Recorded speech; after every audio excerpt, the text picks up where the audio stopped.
জীবনে চলার পথে নানা রকম অভিজ্ঞতা তোমাদের সাথে আমি শেয়ার করে থাকি।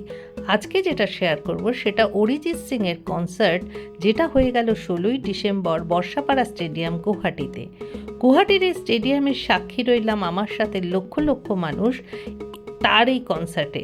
সেই কনসার্টের কিছু ঝলক আজ তোমাদের আমি শেয়ার করব। দেখো, কনসার্টে যাওয়ার আগেই টিকিট এসে গেছিল হাতের, অবশ্যই ব্যান্ড মামে রওনা দিলাম এবং আমাদের এক সঙ্গী হলো আমাদের স্থানীয় অটো। কারণ এইভাবে গেলে আমাদের ফেরার কত সুবিধা হবে, যাতে আমরা রাত্রির হলে সুস্থভাবে ফেরত আসতে পারি। আমাদের পাশের ছোট্ট ছোট্ট পাহাড় পেরিয়ে আমরা ছুটছি বর্ষাপাড়া স্টেডিয়াম। তখন বাজে বিকেল ৪টে। যদিও সন্ধ্যে ৭টা থেকে অনুষ্ঠান, কিন্তু চারিদিকে রাস্তা বন্ধ হয়ে যাবে, সেই জন্যে আমরা রওনা দিলাম। আমরা একটা জায়গায় নেমে পড়তে বাধ্য হলাম, কারণ সত্যি ওয়ান ওয়ে রাস্তা বন্ধ। হাঁটতে হাঁটতে আমরা রওনা দিচ্ছি, প্রায় ১ থেকে ১.৫ কিলোমিটার আমাদের হেঁটে যেতে হবে এবং পৌঁছে গেলাম বর্ষাপাড়া স্টেডিয়ামের বিভিন্ন রকম গেটে। আমাদের গেট যেটা ব্যান্ড অনুযায়ী, সেই রকম গেট দেখে আমরা আস্তে আস্তে রওনা দিতে লাগলাম স্টেডিয়ামের দিকে। দেখো কি সুন্দর রাত্রিরের আকাশে দূরে ছোট ছোট পাহাড়ে আলো জ্বলছে এবং আমরা স্টেডিয়ামে এসে উপস্থিত হয়ে গেলাম। তখন বাজে বিকেল ৫টা। চারিদিকে যথেষ্ট ফাঁকা।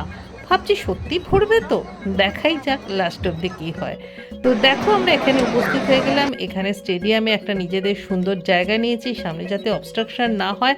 আমরা একেবারে সামনের দিকে এসে বসলাম, যদি কেউ দাঁড়িয়ে যায় যাতে আমরা দেখতে পারি। আস্তে আস্তে সন্ধ্যে ৬টার সময় স্টেডিয়ামের সমস্ত আলো জ্বলে উঠলো এবং অ্যানাউন্সমেন্ট শুরু হলো।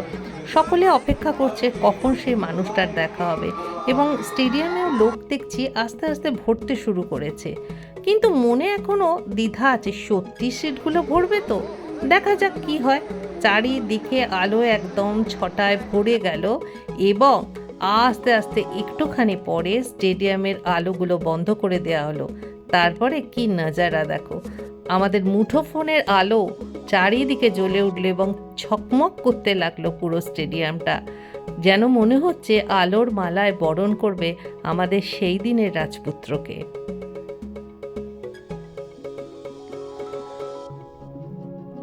একদম জোনাকির মতো ফুটে আছে সারা স্টেডিয়াম, ঝকমক করছে। সত্যি অভূতপূর্ব। এই সুন্দর দৃশ্য চোখে না দেখলে বর্ণনা করা যাবে না।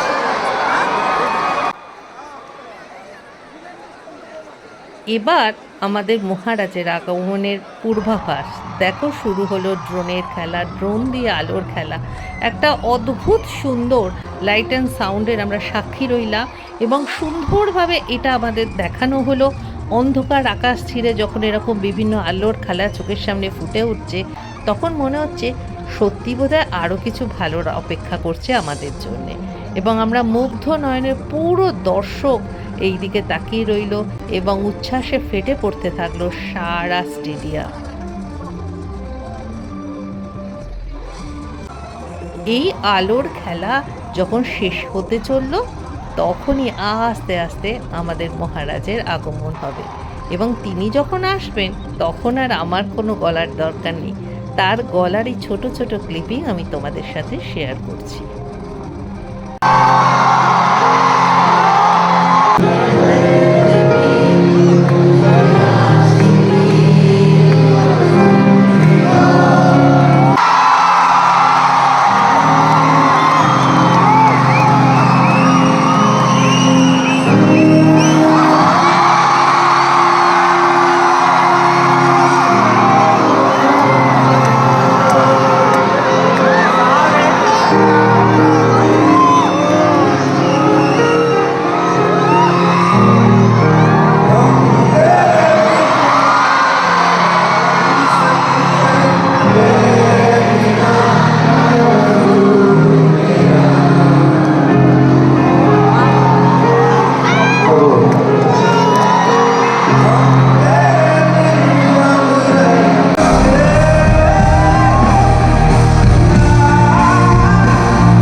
7:04 থেকে শুরু হয়েছে প্রোগ্রাম, চললো 11:10 অবধি।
দেখো যে সামনের অংশটা ফাঁকা ছিল, লাল চেয়ার পাতা ছিল, দর্শকে ভরে গেছে, তিল ধারণের জায়গা নেই পুরো স্টেডিয়ামে। লক্ষ লক্ষ দর্শকের গলা মিলে গেল তার সাথে। এইভাবেই বোধহয় শাসন করা যায় সমগ্র ভারতবর্ষকে তার গানের মাধ্যমে।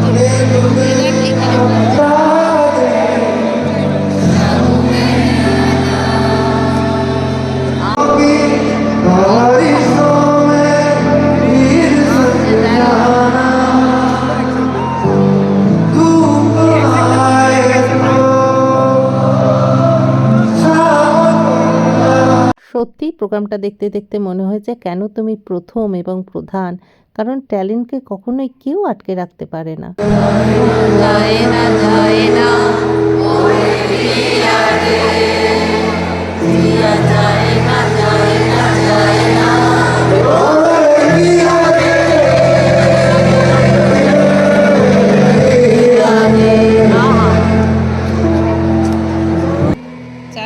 এই প্রোগ্রামে সত্যি মন্ত্রমুগ্ধ হয়ে থাকলাম, অনন্য এক অনুভূতি।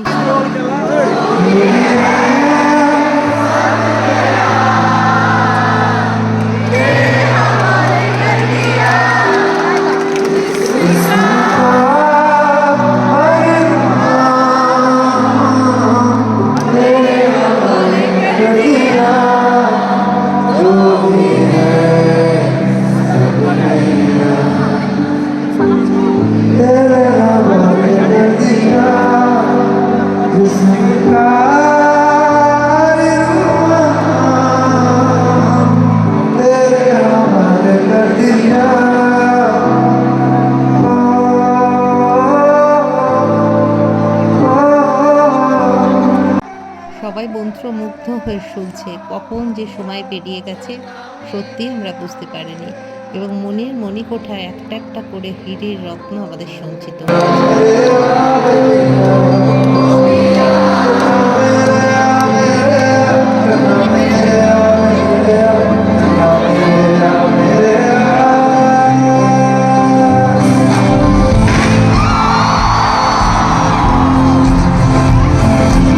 দীর্ঘ 4 ঘন্টার কনসার্ট সত্যি প্রমাণ করে তুমি কেন প্রথম। ভালো থেকো। তোমার এই আজকের সন্ধে যেটা আমাদের এই লক্ষ লক্ষ মানুষকে দিলে, গুয়াহাটিবাসী কখনোই ভুলবে না। সত্যি তুমি ভালো থেকো। ঈশ্বর তোমার মঙ্গল করুন।